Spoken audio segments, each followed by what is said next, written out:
Hello, संध्या वंदन। Society of career technology और जन विकास महासभा द्वारा संचालित इस जूलॉजी क्लास में आपका स्वागत है। आज 2 सितंबर 2020 और एपिसोड नंबर 114 हिंदी मीडियम। आज हम लोग ब्लड क्लॉटिंग और ब्लड ग्रुप के बारे में बात करेंगे।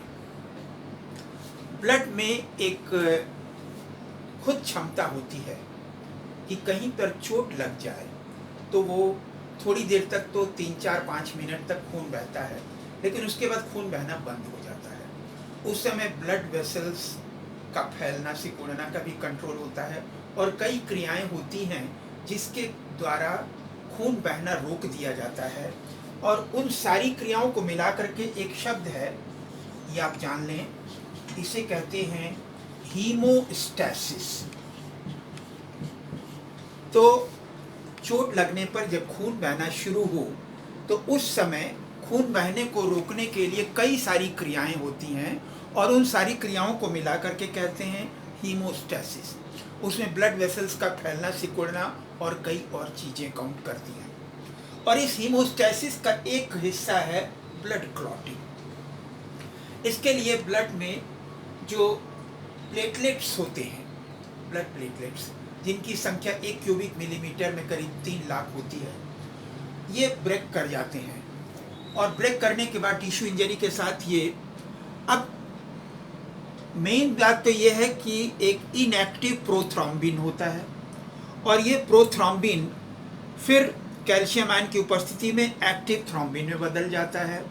ये एक्टिव थ्रोम्बिन फिर ब्लड प्लाज्मा में उपस्थित सॉल्युबल फाइब्रिनोजन को फिर insoluble fibrin thread like clot में बदल देते हैं। लेकिन अब क्या कौन कौन सी चीज़ें इनएक्टिव प्रोथ्रोम्बिन को एक्टिव थ्रोम्बिन में बदलती हैं, इसके लिए अलग अलग वैज्ञानिकों ने 4 अलग अलग विचारधाराएं दी हैं, जिसमें सबसे पहला सिद्धांत है बेस्ट एंड टेलर्स का।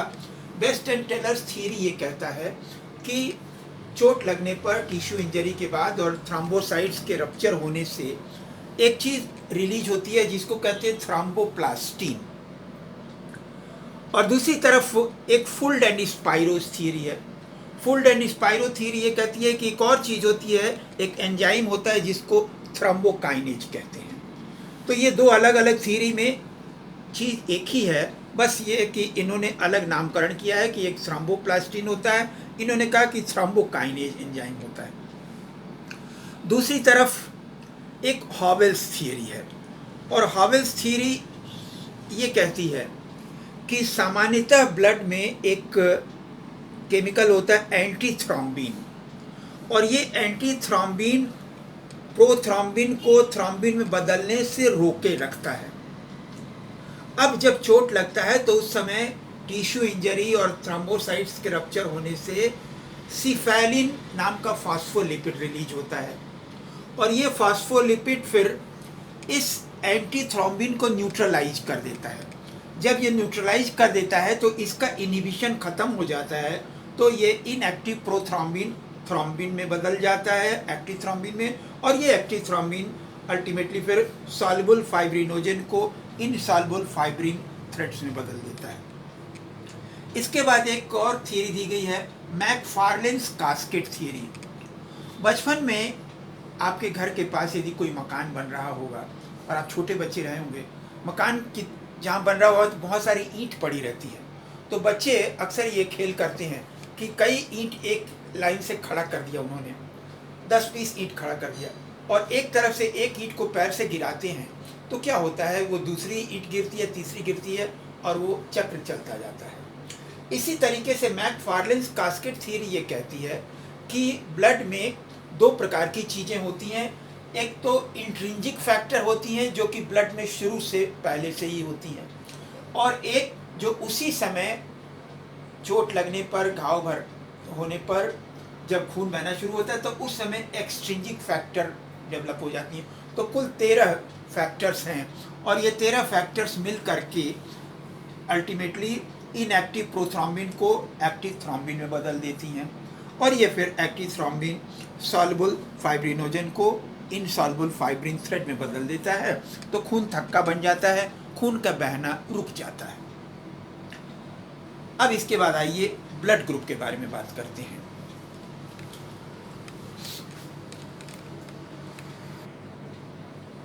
उन्नीस 1940 में लैंडस्टेनर नाम के वैज्ञानिक ने मालूम किया, उन्होंने देखा कि कभी कभी एक्सीडेंट होता है और एक पेशेंट को खून बहुत ज़्यादा बह जाता है, तो उसमें दूसरे व्यक्ति का खून यदि उसको चढ़ाया जाता था तो कई मामले में ऐसा होता था कि वो पेशेंट की डेथ हो जाती थी। तो उन्होंने फिर ये पता लगाया कि एक्चुअली ब्लड ग्रुप, कई 4 प्रकार के ब्लड ग्रुप पाए जाते हैं मनुष्य में। कई सीरीज है, एक तो ABO ब्लड ग्रुप है, एक RH है, एक MN है। फिलहाल ABO के बारे में खास बात यह है कि इसमें मल्टीपल एलील्स पाए जाते हैं। मल्टीपल एलील्स का क्या मतलब है? एलील्स वो जीन्स होते हैं जो कि सेल में क्रोमोसोम्स पर एक ही बिंदु पर पाए जाते हैं।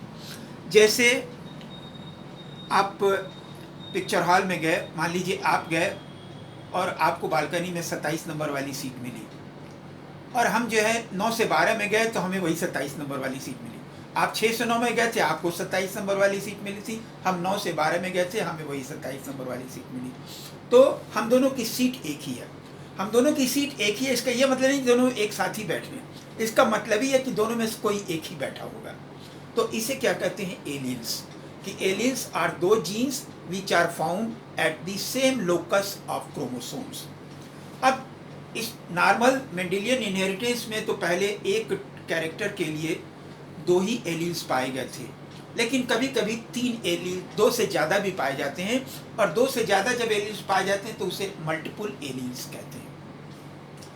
इसमें ABO ब्लड ग्रुप में 3 एलील्स होते हैं, और एक आल्टेनबर्ग में टर्मिनोलॉजी ये दी कि इन्होंने अब जब 2 से अधिक एलील्स हो रहे हैं तो उसमें कौन डोमिनेंट होगा, कौन रिसेसिव होगा।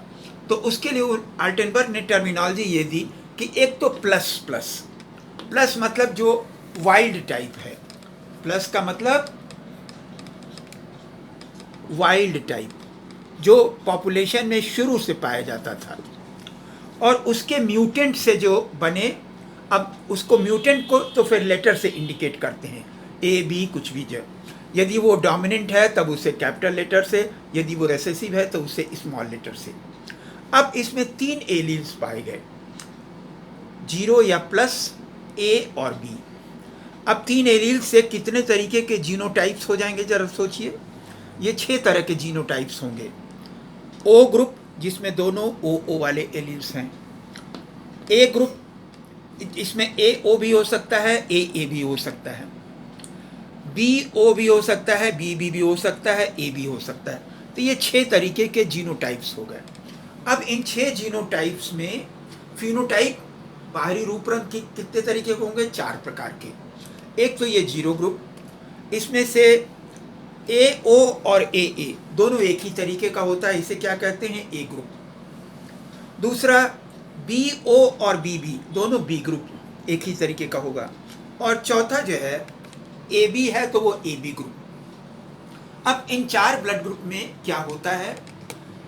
एक तो 2 तरीके की प्रोटीन पाई जाती है, एक तो RBC के सरफेस पर पाई जाती है तो उसे एंटीजन कहते हैं, और दूसरा ब्लड प्लाज्मा में वाई शेप्ड प्रोटीन पाई जाती है जिसको एंटीबॉडी कहते हैं। अब इसमें चारों ब्लड ग्रुप में कॉम्बिनेशन क्या है आइए देखते हैं। जैसे ये ब्लड ग्रुप O है, या तो इसमें क्या होगा? RB के सरफेस पर कोई एंटीजन नहीं पाया जाएगा, और इसके ब्लड प्लाज्मा में दोनों एंटीबॉडी पाई जाएंगी, एंटीबॉडी A भी होगा, एंटीबॉडी B भी होगा। इसी प्रकार से A ग्रुप में RBC के सरफेस पर एंटीजन A पाया जाएगा, लेकिन उसके ब्लड प्लाज्मा में जस्ट अपोजिट टाइप वाली एंटीबॉडी पाई जाएगी। इसमें एंटीजन A है तो प्लाज्मा में एंटीबॉडी B पाई जाएगी।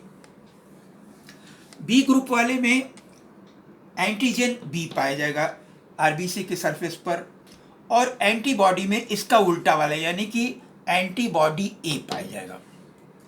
AB ग्रुप में RBC के सरफेस पर जब आप देखें, इसमें दोनों तरह के एंटीजेंस हैं, एंटीजन A भी है, एंटीजन B भी है, और इसमें ब्लड प्लाज्मा में कोई एंटीबॉडी नहीं पाई जाएगी।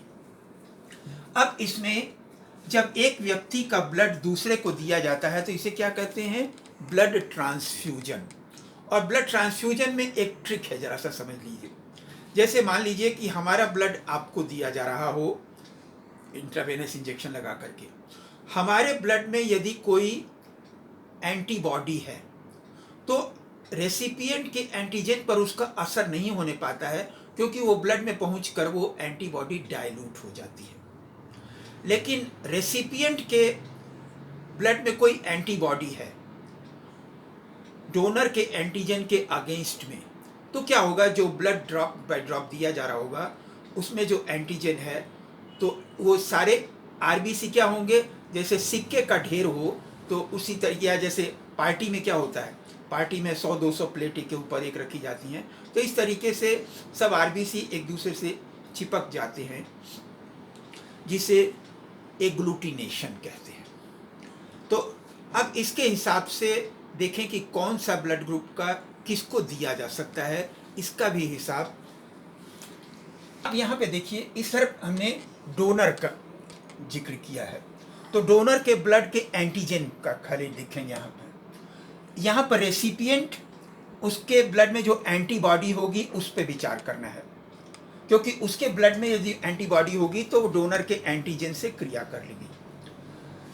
तो अब यहाँ पर जैसे ग्रुप ए है, ए वाले को दिया जाएगा तो क्या होगा? एंटीजन ए है और एंटीबॉडी बी है, इस दोनों के बीच में कोई क्रिया नहीं होगी, ये दिया जा सकता है। ए ग्रुप वाले को यदि बी ग्रुप वाले को दिया जाएगा तो क्या होगा? यहाँ पे एंटीजन ए है और एंटीबॉडी ए है, ये दोनों एक दूसरे से क्रिया कर लेंगे तो ये नहीं दिया जा सकता है। इसी तरीके से ए बी वाले में कोई एंटीबॉडी नहीं है तो उसको दिया जा सकता है। ग्रुप ओ वाले में दोनों तरह की एंटीबॉडी हैं तो इसलिए ये ब्लड नहीं दिया जा सकता है। इसी प्रकार से एंटीजन बी, ग्रुप बी वाले में क्या होगा? एंटीजन बी है और यहाँ पे एंटीबॉडी बी है, एंटीबॉडी बी, तो ये इससे क्रिया कर जाएगा, नहीं दिया जा सकता है। फिर ये बी ग्रुप वाले को दिया जा सकता है, ए बी वाले को दिया जा सकता है, ओ वाले को नहीं दिया जा सकता।